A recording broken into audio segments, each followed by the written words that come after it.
Dear learners, welcome to KS point. आज हम पढ़ेंगे DLED फर्स्ट सेमेस्टर का चैप्टर टू का नाम है बाल विकास की अवस्थाएं।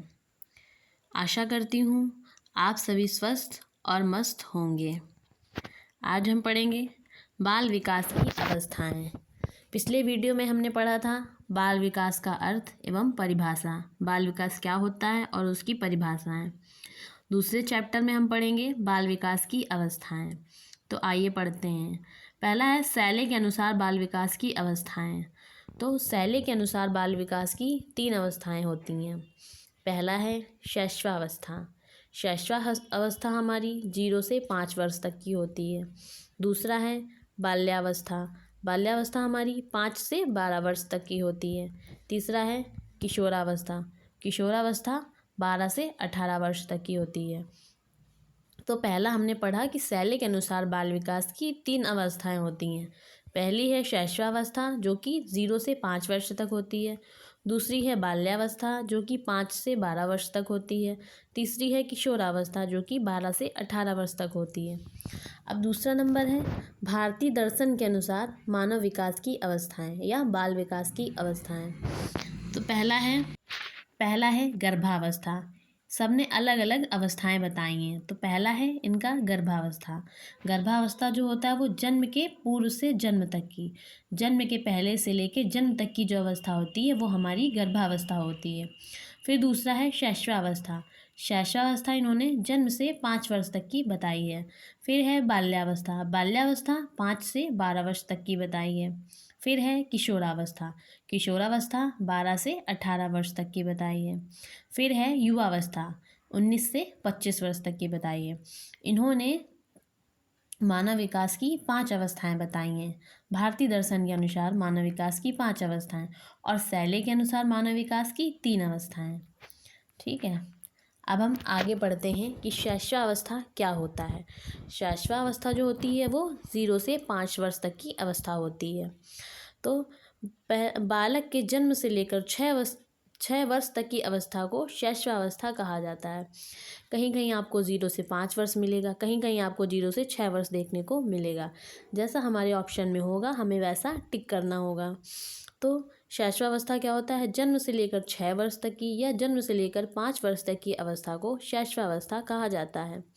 बालक के विकास की दृष्टि से इस अवधि का बहुत अधिक महत्व होता है। अब आइए जानते हैं शैशवावस्था की परिभाषा किसने दी है, कौन कौन से मनोवैज्ञानिकों ने दी है। ये बहुत ही इम्पॉर्टेंट परिभाषाएं हैं, ये हमारे एग्ज़ाम में देखने को मिलती हैं। तो पहला है सिगमंड फ्रायड के अनुसार। सिगमंड फ्रायड ने कौन सी शैशवावस्था की कौन सी परिभाषा दी है? तो इन्होंने बताया है कि शैशवावस्था बालक के जीवन की नींव रखता है। पहली ये परिभाषा बहुत ही इम्पॉर्टेंट परिभाषा है। सिगमंड फ्रायड ने क्या बताया है कि शैशवावस्था बालक के जीवन की नींव रखता है।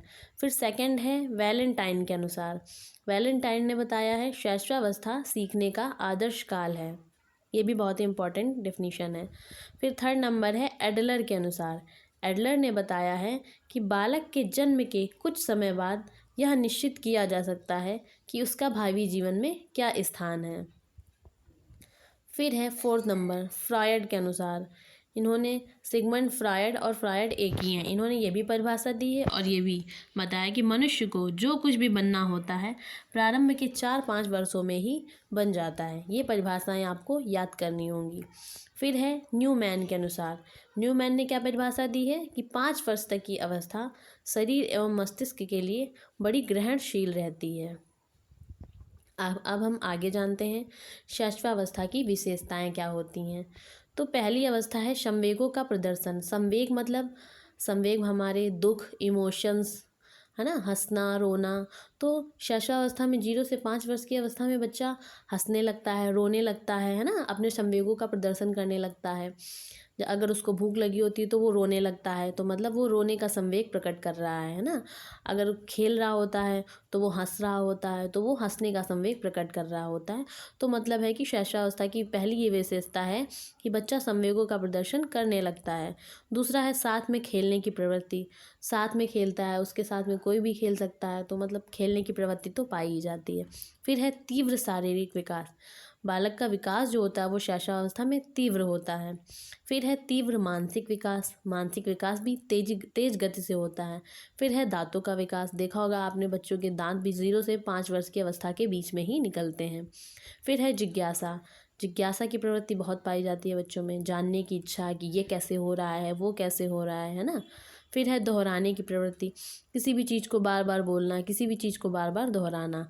फिर है नैतिक भावना का विकास। नैतिक भावना का विकास धीरे धीरे शुरू हो जाता है, पूरा नहीं होता है लेकिन शुरू हो जाता है। फिर है आत्मसम्मान की भावना। आत्मसम्मान की भावना उसके अंदर बहुत होती है कि हाँ, मैं ही हूँ जो कुछ हूँ, मैं ही सही हूँ। ये है हमारी शैशवावस्था की विशेषताएं। अब हम पढ़ेंगे शैशवावस्था में शिक्षा का स्वरूप क्या है। तो पहला है उचित पालन पोषण।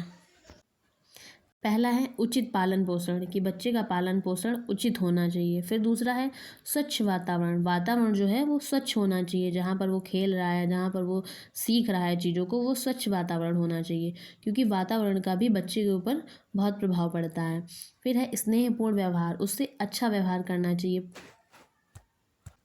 स्नेहपूर्ण व्यवहार मतलब हमें उससे प्रेम से व्यवहार करना चाहिए, चिल्लाना नहीं चाहिए ना, उस पर भी बच्चे का असर पड़ता है। फिर है जिज्ञासा की संतुष्टि। जिज्ञासा मतलब उसके अंदर बहुत सारी जानने की इच्छाएं होती हैं कि धूप में कपड़े कैसे सूख रहे हैं, ट्रेन कैसे चल रही है ना, गाड़ी कैसे चल रही है, कार कैसे चल रही है। तो हमें उसकी जिज्ञासा को शांत करना चाहिए, ये नहीं कि उसको डांट के चुप करा दो कि नहीं कुछ नहीं, है ना। अगर वो कुछ भी पूछे तो हमें उसके सवालों के उत्तर देने चाहिए ताकि उसकी जिज्ञासा शांत हो सके।